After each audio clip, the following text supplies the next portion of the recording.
Hi all, ಇದು Wednesday mini blog. Evening ಸ್ನ್ಯಾಕ್ಸಿಗೆ ಪಾಪುಗೋಸ್ಕರ ನಾನಿಲ್ಲಿ ಮಕ್ಕನದ ಹೊಸ ರೆಸಿಪಿ ಮಾಡ್ತಾ ಇದ್ದೀನಿ.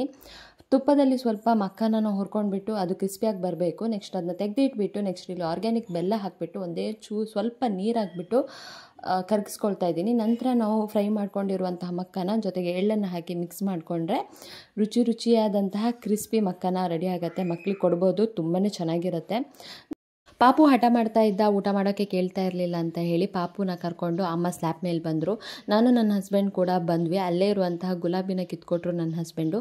ವೆದರ್ ಹೇಗಿತ್ತು ಅಂತ ಹೇಳಿದರೆ ಮೋಡ ಆಗಿತ್ತು, ಹಾಗೆ ಸ್ವಲ್ಪ ಬಿಸಿಲು ಕೂಡ ಇತ್ತು, ಮಳೆ ಹನಿ ಕೂಡ ಬರ್ತಾ ಇತ್ತು. ಸ್ವಲ್ಪ ಹೊತ್ತು ಅಲ್ಲಿ ಆಟ ಆಡ್ಕೊಂಡ್ವಿ. ಸಂಜೆ ಹೊತ್ತಿಗೆ ಮೋಡ ತುಂಬ ಚೆನ್ನಾಗಿ ಕಾಣಿಸ್ತಿತ್ತು ಪೇಂಟ್ ಮಾಡಿದ ಥರ. ನಂತರ ನಾನು ಪಾಪು ಅಮ್ಮ ಆಂಜನೇಯ ದೇವಸ್ಥಾನಕ್ಕೆ ಬಂದ್ವಿ. ಹೋಮಕ್ಕೆ ರೆಡಿ ಮಾಡ್ಕೊಳ್ತಾ ಇದ್ರು. ಆವತ್ತು ಅಮಾವಾಸ್ಯೆ ಆಗಿರೋದ್ರಿಂದ ನಾವು ಅಷ್ಟೊತ್ತು ನಿಲ್ಲಿಲ್ಲ, ಸ್ವಲ್ಪ ಹೊತ್ತು ಕೂತ್ಕೊಂಡು ಆಮೇಲೆ ಬಂದ್ವಿ. ಬರ್ತಾ ಜಯನ್ ಅಂಗಡಿಗೆ ಹೋಗಿ ಮನೆಗೆ ಹೋದ್ವಿ.